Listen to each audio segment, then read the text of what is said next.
And welcome back to Tabletop Goodness. With Neuroscape finally out, it's time to look at the different factions inside of the starter kits. And if you want to see everything that's inside an actual starter kit, make sure to check out the linked video as well. Let's see who plays how, so that you can go ahead and buy into the faction that fits you the most.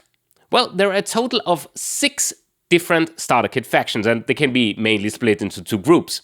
Hacker, Dustrunner and Mystic are fantastic in dealing damage to your opponent's mainframe, whereas Cybernetic, Corpo and Thrasher focus on dealing damage to your opponent's bioframe. If you need a refresher on the unique dual health system in Neuroscape, well, I got you covered in a video as well.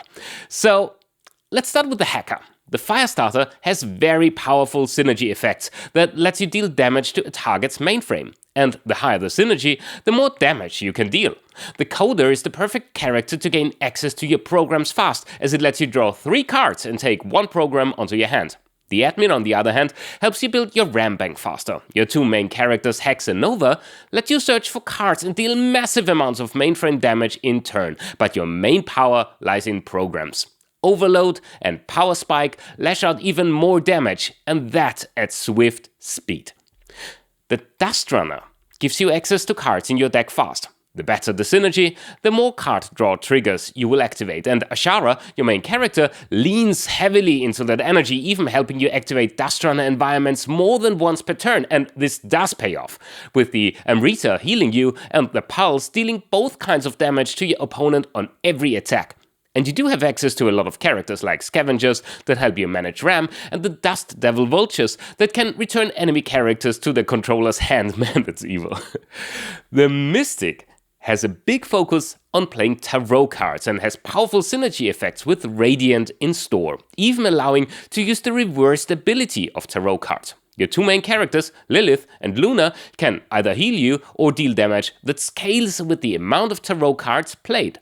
Zen Garden can help you build up an arsenal of cards without taking any damage for a few turns before you unleash powerful abilities and tarot cards on your opponent. You can use the Hierophant or the High Priestess to make your opponent's life harder by either increasing card cost or countering them altogether.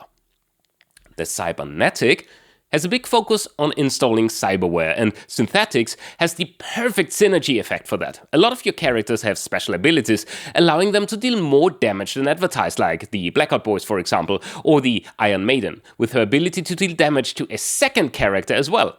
Installing the Riot Blade should be a no-brainer, and the Flux Cannon lets all of your characters dip into the Iron Maiden's power. And if you get Arc onto the table, well, your characters can be overcharged to lash out even more damage.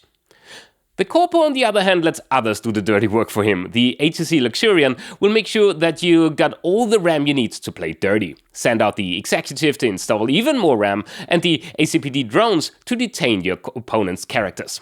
Or you opt for the Riot Police, which has the ability to call for backup, and if you get Maximilian Gold to the table, you can burn through all that precious RAM to inflict heavy damage on your opponent. The Thrasher likes to go berserk, and it shows. The Berserker has powerful synergy effects that increase damage output or even let your characters overrun your opponent. Install the Battle Axe or, the good old Whammy Bar to lash out massive damage, while frenzied fans, groupies and moshers give the role supporting Vic Viper until his face-melting solo ends. And Roxy? Well, Roxy might have a rage problem, but it's not your rage problem, it's your opponent's. So yeah. There's lots of variety here. Oh, and these are not even all the factions there are.